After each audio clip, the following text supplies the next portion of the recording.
2025 চনৰ ধনতেৰছৰ পূজা আৰু শুভ মুহূৰ্ত কেতিয়া? ধনতেৰছত নতুন বস্তু কিনাৰ শুভ মুহূৰ্ত কোনখিনি? বাচন বৰ্তন আপুনি কাঁচৰ কিনিব, ষ্টিলৰ কিনিব নে পিতলৰ কিনিব? নে তামৰ বাচন বৰ্তন আপুনি কিনিব লাগিব? ঝাৰু আপুনি কেতিয়া কিনিব? দীপাৱলীত কিনিব নে ধনতেৰছত কিনিব? এই সকলোবোৰ জানিব পাৰিব এই ভিডিঅ'টোৰ জৰিয়তে। আজি মই এনেকুৱা এটা ভিডিঅ' লৈ আহিছোঁ ধনতেৰছৰ প্ৰাক মুহূৰ্তত আপুনি সকলোবোৰ কথাই জানিব পাৰিব এই ভিডিঅ'টোৰ জৰিয়তে। সেইবাবে ভিডিঅ'টো আজি আপুনি শেষলৈকে চাব। ভগৱান ধনন্তৰী আৰু মা লক্ষ্মীৰ কৃপা পাবৰ কাৰণে, তেওঁলোকৰ কৃপাৰে আপোনাৰ জীৱন পৰিৱৰ্তন কৰিবৰ কাৰণে আপুনি এই ভিডিঅ'টো একেবাৰে শেষলৈকে চাব। নমস্কাৰ প্ৰিয় দৰ্শক, আমাৰ ছেকেণ্ড চেনেল পজিটিভ ভাইবছৰ এটা নতুন ভিডিঅ'লৈ আপোনালোক সকলোকে স্বাগতম জনাইছোঁ। ধনতেৰছ সমাগত। সোণ ৰূপৰ এতিয়া মহঙা দাম। ইমান দামত আপুনি যদি সোণ ৰূপ কিনিব নোৱাৰে তেন্তে আপুনি কি কৰিব? ধনতেৰছত কি বস্তু ঘৰলৈ আনি মা লক্ষ্মীৰ অসীম কৃপা পাব পাৰিব, সেই বিষয়ে এই ভিডিঅ'টোত মই আজি উল্লেখ কৰিছোঁ। কেইটামান বিশেষ বস্তু আছে, যিকেইটা বস্তু যদি আপুনি ঘৰলৈ ক্ৰয় কৰি আনে, পৃথিৱীৰ কোনো শক্তিয়ে মা লক্ষ্মীৰ কৃপাৰ পৰা আপোনাক বঞ্চিত কৰিব নোৱাৰে। আপোনাৰ ঘৰ ধন ধানেৰে উপচি পৰিব। প্ৰিয় দৰ্শক, প্ৰতি বছৰে কাৰ্তিক মাহৰ কৃষ্ণপক্ষৰ ত্ৰয়োদশী তিথিত ধনতেৰছ পালন কৰা হয়। হিন্দু পঞ্জিকা অনুসৰি কাৰ্তিক মাহৰ ত্ৰয়োদশী তিথি 2025 চনৰ 18 অক্টোবৰ দুপৰীয়া 12:19 পৰা আৰম্ভ হৈ 19 অক্টোবৰ দুপৰীয়া 1:52 থাকিব। গতিকে এনেকুৱা ধনতেৰছৰ পৰ্ব 18 অক্টোবৰত পালন কৰা হ'ব আৰু সেইখিনিকেই শুভ আৰু মংগলকাৰী বুলি কোৱা হৈছে। কিন্তু আপুনি ধনতেৰছ দুয়োটা দিনতেই উদযাপন কৰিব পাৰিব, কিন্তু 18 অক্টোবৰৰ সময়খিনিহে বহুত বেছি শুভ বুলি ধৰা হৈছে। গতিকে জমদীপ যদি আপুনি লগাব খুজিছে তেন্তে আপুনি 18 অক্টোবৰৰ দিনাই প্ৰজ্বলন কৰাটো শুভ হ'ব। যিসকলে ধনতেৰছৰ ব্ৰত ৰাখিব বিচাৰে তেওঁলোকে 18 অক্টোবৰৰ দিনটোতেই ধনতেৰছৰ ব্ৰত ৰাখিব পাৰিব। 18 অক্টোবৰৰ সন্ধিয়া প্ৰদোষকাল আছে। ধনতেৰছৰ পূজাৰ শুভ মুহূৰ্ত হৈছে 18 অক্টোবৰৰ শনিবাৰৰ দিনা 7:21 পৰা সন্ধিয়া 8:22। এই সময়খিনিতেই আপুনি পূজাও কৰিব পাৰিব, ঘৰলৈ যিকোনো বস্তু ক্ৰয় কৰি আনিব পাৰিব। এই সময়খিনিত যদি আপুনি ঘৰলৈ কিবা বস্তু ক্ৰয় কৰি আনিব পাৰে তেন্তে তাৰ পৰা আপুনি লাখ গুণ ফল লাভ কৰিব আৰু 33 কোটি দেৱী দেৱতাৰ অসীম কৃপা লাভ কৰিব পাৰিব। যিসকল লোকেই এই বিশেষ সময়খিনিত ঘৰলৈ কেইটামান বিশেষ বস্তু ক্ৰয় কৰি আনে তেওঁলোকৰ জীৱন ভগৱান ধনন্তৰীয়ে ধন ধানেৰে উপচাই পেলায়। মা লক্ষ্মীৰ লগতে ভগৱান ধনন্তৰীৰ আগমন হয় তেনেকুৱা ব্যক্তিৰ ঘৰলৈ। সেইকাৰণেই আপুনি যদি ঘৰলৈ কিবা বস্তু ক্ৰয় কৰিব বিচাৰিছে তেন্তে আমি উল্লেখ কৰা এই শুভ মুহূৰ্ততেই কিনিবলৈ চেষ্টা কৰিব। অৱশ্যে ধনতেৰছৰ গোটেই দিনটোতো আপুনি ঘৰলৈ যিকোনো বস্তু যেনে ধৰক সোণ ৰূপ বা অন্যান্য সামগ্ৰী ক্ৰয় কৰিব পাৰিব। সোণ ৰূপৰ পৰিৱৰ্তে আপুনি কি ক্ৰয় কৰিব লাগিব সেয়া বাৰু আমি আপোনাক জনাম। কিন্তু শাস্ত্ৰও আমাক এটা কথা কৈছে, শুভ মুহূৰ্তত যিসকল মানুহে ঘৰলৈ ধনতেৰছৰ সৈতে জড়িত কিবা বস্তু ক্ৰয় কৰি আনে তেওঁলোকৰ জীৱনত ধন ঐশ্বৰ্য বৈভৱ বৃদ্ধি হয়। জীৱন সংগী, কাৰ্যক্ষেত্ৰ এই সকলোবোৰ খুব সুন্দৰকৈ চলি যায়। সন্তান প্ৰাপ্তিৰ কাৰণেও যথেষ্ট ভাল বুলি কোৱা হৈছে। এতিয়া মই আপোনাক আটাইতকৈ জানিবলগীয়া কথাটোৱে ক'ম। যদি আপোনাৰ হাতত টকা নাই, সোণ কিনিবলৈ যদি আপোনাৰ টকা নাই, ৰূপৰ মুদ্ৰা কিনিবলৈ যদি আপোনাৰ টকা নাই, তেন্তে আপুনি কি কি বস্তু ক্ৰয় কৰি ঘৰলৈ আনিব পাৰিব? কথাখিনি জনাৰ পূৰ্বে শুদ্ধ অন্তৰেৰে ভগৱান ধনন্তৰী আৰু মা লক্ষ্মীৰ নামত কমেণ্টত আপোনাৰ সেৱা নিবেদন কৰিব। 5 দিন ধৰি চলিবলগীয়া দীপাৱলী মহাপৰ্বৰ প্ৰথমটো দিনতেই ধনতেৰছ উৎসৱ উদযাপন কৰা হয় আৰু হিন্দু পৌৰাণিক মান্যতা অনুসৰি ধনতেৰছৰ তিথিতেই হেনো ভগৱান ধনন্তৰীৰ জন্ম হৈছিল। ভগৱান ধনন্তৰীক আয়ুৰ্বেদ আৰু সুস্বাস্থ্যৰ দেৱতাৰূপে মানুহে পূজা প্ৰাৰ্থনা কৰে। দীপাৱলীত ধনতেৰছৰ দিনা ভগৱান ধনন্তৰীৰ পূজা কৰিলে জীৱনলৈ সুখ সমৃদ্ধি ঐশ্বৰ্য বৈভৱ আহে আৰু সুস্বাস্থ্যৱান হয় মানুহজন। বিশেষকৈ এই দিনটোত যদি আপুনি কিছুমান বস্তু ক্ৰয় কৰে তেন্তে বহুত শুভ বুলি গণ্য কৰা হয়। ধনতেৰছৰ দিনটোতেই বিভিন্ন ধৰণৰ শুভ কাৰ্যৰ শুভাৰম্ভণি কৰা হয়। এই দিনটোত বিশেষ ৰূপত সোণ আৰু ৰূপৰ আভূষণ, নতুন বাচন বৰ্তন আদি ক্ৰয় কৰা হয়। এই বিশেষ বস্তু ক্ৰয় কৰি আনিলে মা লক্ষ্মীৰ আশীৰ্বাদ লাভ কৰে বুলি বিশ্বাস আছে। ধনতেৰছৰ দিনটোত আপুনি যি পদ বস্তুৱেই হেনো ঘৰলৈ ক্ৰয় কৰি আনে তাৰ 13 গুণ পৰ্যন্ত বৃদ্ধি হয়। যদি আপুনি সোণৰ মুদ্ৰা এটা ক্ৰয় কৰি আনিব পাৰিছে তেন্তে তাৰ 13 গুণ বৃদ্ধি হয়। সেইকাৰণে আপুনি এনেকুৱা কোনো বস্তু ক্ৰয় কৰি নানিব যিটো বস্তু ক্ৰয় কৰি আনিলে আপুনি অশুভ পৰিণাম ভুগিব লগা হয়। আজি সকলোবোৰ এই ভিডিঅ'টোতে স্পষ্ট হৈ যাব। মই যিবোৰ বস্তু ক'ম সেই বস্তুবোৰৰ যিকোনো এবিধ আপুনি ক্ৰয় কৰি আনিব পাৰিব। ইমান বেছি ধন টকা পইচাৰ আপোনাৰ খৰচ নহয়। পাৰে যদি আপুনি সোণৰূপ আনক, তাত অলপো বাধা নাই। কিন্তু তাৰ পৰিৱৰ্তেনো আপুনি ঘৰলৈ কি ক্ৰয় কৰি আনিব সেয়াও মই আপোনাক এই ভিডিঅ'টোতেই জনাম। ইতিমধ্যেই আপুনি এটা কথা গম পাইছে, এই ধনতেৰছৰ দিনটোত মা লক্ষ্মী, কুবেৰ দেৱতা আৰু ভগৱান ধনন্তৰীৰ পূজা কৰিলে সদায় আপোনাৰ ভঁৰাল ধন ধানেৰে উপচি পৰিব, সুখ সমৃদ্ধি বাঢ়িব আৰু আপুনি সুস্বাস্থ্যৱান হৈ থাকিব। এতিয়া প্ৰথম বস্তুটো মানে সোণ ৰূপৰ পৰিৱৰ্তে আপুনি ঘৰলৈ কিনিব পৰা প্ৰথম বস্তুটোৱেই হৈছে এডাল ঝাৰু। যিডাল ঝাৰু আপুনি 50ৰ পৰা 100 টকাৰ ভিতৰত বজাৰত পাই যাব। আপুনি সাধাৰণ বুলি ভাবিব পাৰে, কিন্তু ধনতেৰছৰ দিনা এডাল যদি আপুনি নতুন ঝাৰু ঘৰলৈ কিনি আনিব পাৰে তেন্তে ইয়াৰ পৰা বহু শুভ পৰিণাম আপুনি লাভ কৰিব। বিশেষ ৰূপত এয়া মা লক্ষ্মীৰ স্বৰূপ বুলি গণ্য কৰা হয়। ঝাৰুডালক সদায় মা লক্ষ্মীৰ প্ৰতীক বুলিয়ে বিশ্বাস কৰা হয়। এই দিনটোত যিজন ব্যক্তিয়ে আৰ্টিফিচিয়েল প্লাষ্টিক ঝাৰু ঘৰলৈ ক্ৰয় কৰি আনে তেওঁলোকে সাক্ষাৎ ৰাহু কেতুক নিজৰ ঘৰলৈ আবাহন কৰাৰ দৰে হয়, যাৰ ফলত ঘৰখন কঙাল আৰু বৰবাদ হোৱাৰ আশংকা থাকে। সেইকাৰণে কেতিয়াও আপুনি প্লাষ্টিকৰ ঝাৰু এই ধনতেৰছৰ দিনটোত ঘৰলৈ ক্ৰয় কৰি নানিব, কাৰণ সেইদিনা আপুনি কোনো কাৰণতে আপোনাৰ ঘৰলৈ ৰাহু কেতুক আবাহন নকৰিব। কেৱল মা লক্ষ্মীয়ে যাতে আপোনাৰ ঘৰখনত বাস কৰে তাৰ প্ৰতি আপুনি গুৰুত্ব দিব লাগিব, কাৰণ এই বিশেষ দিনটোত ৰাহু কালো পৰে। যদি এবাৰ ৰাহু আপোনাৰ ঘৰত প্ৰৱেশ কৰিছে তেন্তে আপোনাৰ ঘৰত আৰু মা লক্ষ্মী বা ধনন্তৰী দেৱতাই কেতিয়াও প্ৰৱেশ নকৰে। মা লক্ষ্মী আৰু ধনন্তৰী দেৱতা সেই স্থানত নাথাকে যি স্থানত ৰাহু থাকিব। এই ধনতেৰছৰ দিনটোত আপুনি বজাৰৰ পৰা যিডাল নতুন ঝাৰু কিনি আনিব সেই ঝাৰুডাল প্ৰথমে পূজা কৰিহে ব্যৱহাৰ কৰা উচিত বুলি সিদ্ধান্ত দিছে আমাক শাস্ত্ৰই। এই ঝাৰু আপুনি যদি ক্ৰয় কৰি আনিব পাৰে আপোনাৰ ঘৰৰ ভিতৰত থকা সকলো নেতিবাচক শক্তি দূৰ হৈ যাব, ঘৰখন সুখ সমৃদ্ধিৰে ভৰি পৰিব। যদি আপোনাৰ সামৰ্থ্য আছে তেন্তে আপুনি এডাল ঝাৰু কিনি আনি মনে মনে সেই ঝাৰুডাল দান কৰিব পাৰে। এই ঝাৰুডাল আপুনি মন্দিৰত গৈ মনে মনে ৰাখি থৈ আহিব পাৰে। মন্দিৰত যদি আপুনি এডাল ঝাৰু ৰাখি থৈ আহিব পাৰে মা লক্ষ্মী আপোনাৰ সেই কাৰ্যত বহুত প্ৰসন্ন হ'ব, বহুত সুখী হ'ব মা লক্ষ্মী। আৰু আপুনি কিনি থৈ অহা সেই ঝাৰুডালেই মন্দিৰৰ চাফ চিকুণতা হ'ব। গতিকে ভাবকচোন কিমান আপোনাৰ ভাল হ'ব। ইয়াৰ পিছৰ বস্তুটো হ'ল যিটো বস্তু আপুনি কিনিব পাৰিব, সেয়া হৈছে গোটা ধনিয়া। একেবাৰে সাধাৰণ এটা বস্তু, 10 টকাতেই আপুনি কেইটামান গোটা ধনিয়া পাই যাব। বজাৰৰ পৰা কেইটামান গোটা ধনিয়া আপুনি কিনি আনিব। ধনতেৰছৰ দিনা সেই ধনিয়াখিনি কিনি অনাৰ পিছত দীপাৱলীত সেই ধনিয়াখিনি পূজা কৰি ঘৰৰ চৌপাশত সেই ধনিয়াখিনি আপুনি সিঁচি দিব পাৰিব। এনেকুৱা কৰিলেও মা লক্ষ্মী খুবেই সন্তুষ্ট হয়। এই ধনতেৰছৰ দিনটোত আপুনি 20 টকা খৰচ কৰি 1 পেকেট নিমখো ঘৰলৈ ক্ৰয় কৰি আনিব পাৰে। লোন আৰু সোণ দুয়োটাকে একে বুলি কোৱা হয়। ধনতেৰছৰ দিনটোৰ পৰা দীপাৱলীৰ দিনটোলৈকে আপুনি যেতিয়া ঘৰখন মচিব, নিমখ পানীৰে যদি ঘৰখন মচে তেন্তে এয়া খুবেই ভাল বুলি কোৱা হৈছে। নিমখ পানীৰে ঘৰ মচিলে ঘৰখনত এক পজিটিভ বাতাবৰণে বিৰাজ কৰে, নিগেটিভ শক্তিবোৰ নোহোৱা হয়।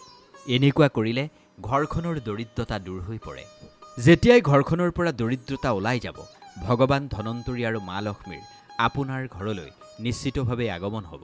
ইয়াৰ পিছৰ গুৰুত্বপূৰ্ণ বস্তুটো হ'ল গোমতী চক্ৰ।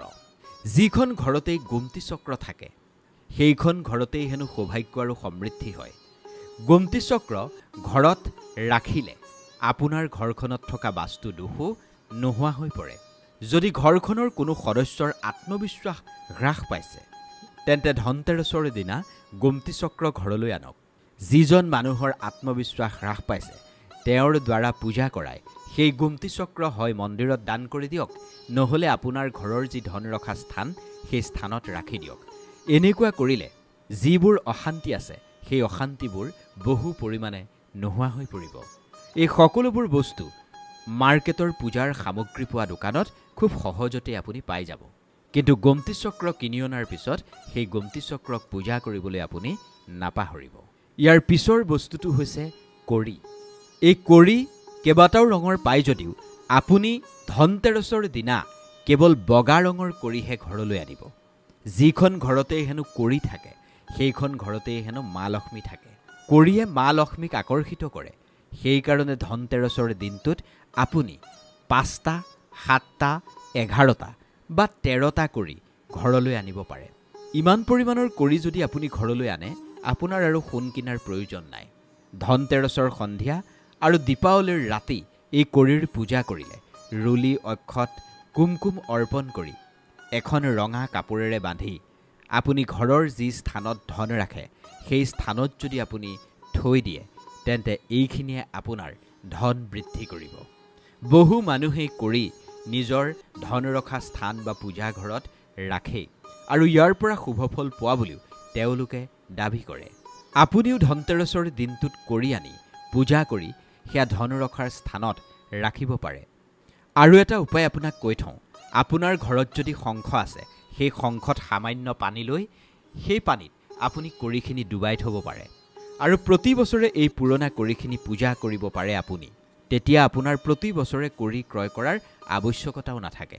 যদি আপুনি নতুন কৰি ক্ৰয় কৰিব বিচাৰিছে তেন্তে পুৰণা কৰিখিনি আপুনি বোৱতী নদীত উটুৱাই দিয়ক, বিসৰ্জন দিয়ক। পুৰণা কৰিখিনি যদি আপুনি বোৱতী নদীত বিসৰ্জন দিয়ে তেন্তে মা লক্ষ্মী কেতিয়াও ক্ৰোধান্বিত নহয়। তাৰ পৰিৱৰ্তে গংগা মাহে আপোনাৰ প্ৰতি প্ৰসন্ন হ'ব। যদি আপুনি গংগা জলত সেই পুৰণা কৰিখিনি ডুবাই সেইখিনি নদীত বিসৰ্জন দিব পাৰে তেন্তে আপুনি মা গংগাৰো আশীৰ্বাদ লাভ কৰিব। ইয়াৰ পিছৰ বস্তুটো হ'ল শ্ৰীয়ন্ত্ৰ। শ্ৰীয়ন্ত্ৰ আপুনি ধনতেৰছৰ দিনটোত কিনি আনিব পাৰে। কেৱল ক্ৰয় কৰোঁতে আপুনি এটাই চাব যাতে সকলো চিহ্ন সেই শ্ৰীয়ন্ত্ৰত আছে। ভালদৰে অংকন কৰা শ্ৰীয়ন্ত্ৰহে আপুনি ধনতেৰছৰ দিনটোত ক্ৰয় কৰিব। শ্ৰীয়ন্ত্ৰ যিখন ঘৰতেই থাকে, যিখন ঘৰতেই নিয়মিত ৰূপত শ্ৰীয়ন্ত্ৰৰ পূজা হয় সেইখন ঘৰত কেতিয়াও ধন ধানৰ অভাৱ নহয়। শ্ৰীয়ন্ত্ৰৰ উৎপত্তি সন্দৰ্ভত ধাৰ্মিক পুৰাণত খুব সুন্দৰকৈ উল্লেখ আছে। এবাৰ মা লক্ষ্মীয়ে পৃথিৱী লোকৰ পৰা বৈকুণ্ঠ লোকলৈ গুচি গৈছিল। ৰুষ্ট হৈ ধৰিত্ৰী ত্যাগ কৰাৰ পিছত ধৰিত্ৰীত এই পৃথিৱীত বিভিন্ন ধৰণৰ সমস্যাৰ সৃষ্টি হৈছিল। ব্ৰাহ্মণ আৰু মহাজনৰ লক্ষ্মী অবিহনে একেবাৰে শোচনীয় অৱস্থা হৈছিল। তেতিয়াই ব্ৰাহ্মণসকলে বশিষ্ঠ মুনিৰ আশ্ৰয়লৈ গ'ল। বশিষ্ঠ মুনিৰ সহায় বিচাৰিলে কেনেকৈ মা লক্ষ্মীক প্ৰসন্ন কৰি পৃথিৱী লোকলৈ পুনৰ উভতাই আনিব পাৰি।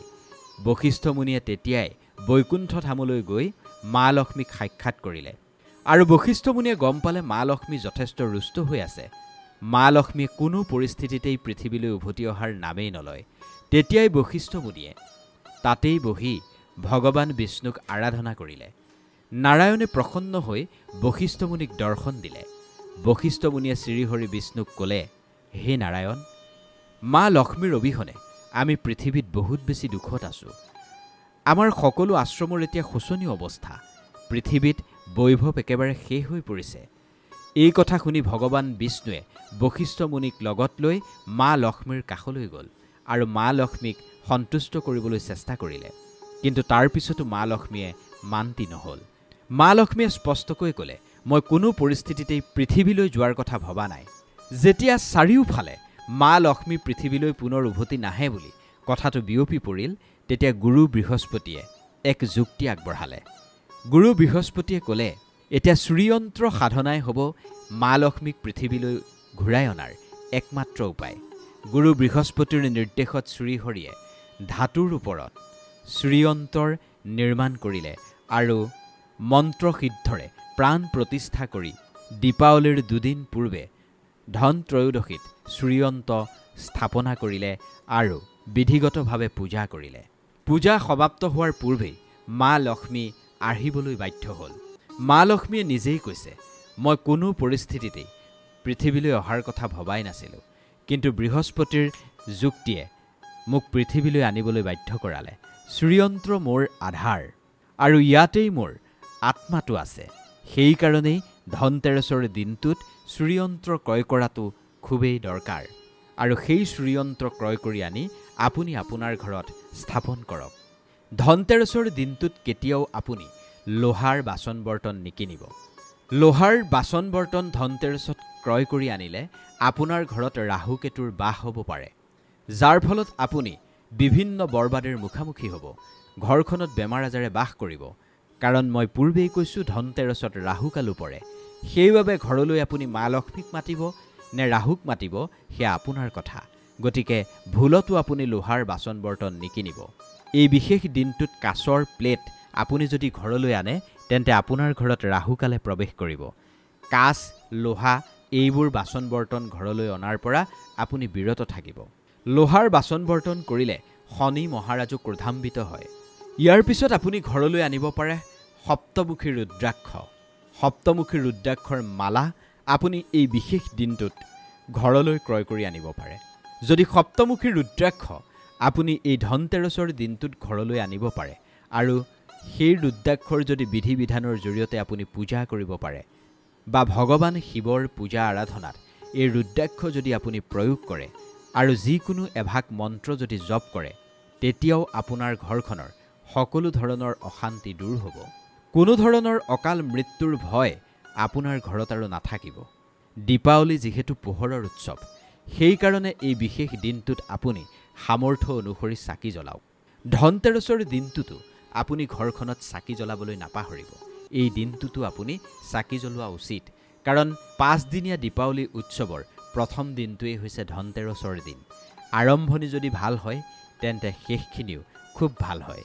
গতিকে এইবাৰ দীপাৱলী যদি আপুনি ভাল কৰিব বিচাৰিছে তেন্তে আৰম্ভণিটো ভাল কৰিবলৈ চেষ্টা কৰিব।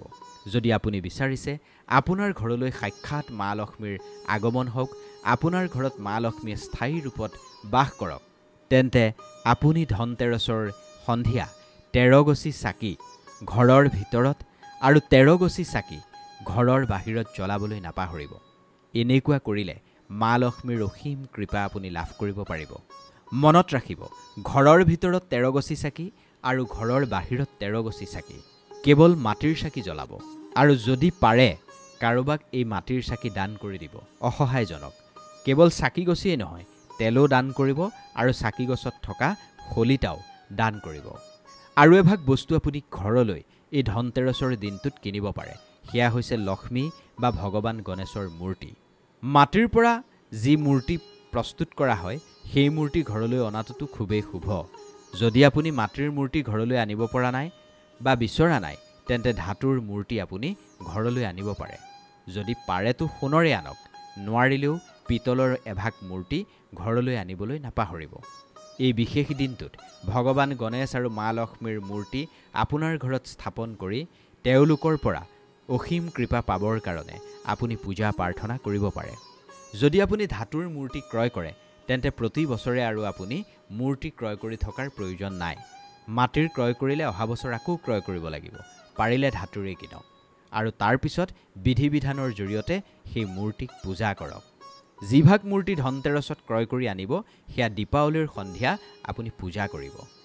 যদি আপুনি গণেশ আৰু মা লক্ষ্মীৰ মূৰ্তি কিনিছে, এটাই চাব দুয়োভাগ মূৰ্তি যাতে বেলেগ বেলেগ হয় আৰু দুয়োভাগ মূৰ্তিতেই ভগৱান গণেশ আৰু মা লক্ষ্মী বহি থকা মুদ্ৰাত যাতে থাকে সেইটো মন কৰিব। উগ্ৰ স্বভাৱ বা চঞ্চল স্বভাৱৰ মূৰ্তি কেতিয়াও ক্ৰয় কৰিব নালাগে। এই কথাখিনি জনাৰ পিছত আমাৰ বিশ্বাস ধনতেৰছ সম্বন্ধে আপুনি চাগে সকলো প্ৰশ্নৰ উত্তৰ এই ভিডিঅ'টোত পাইছে।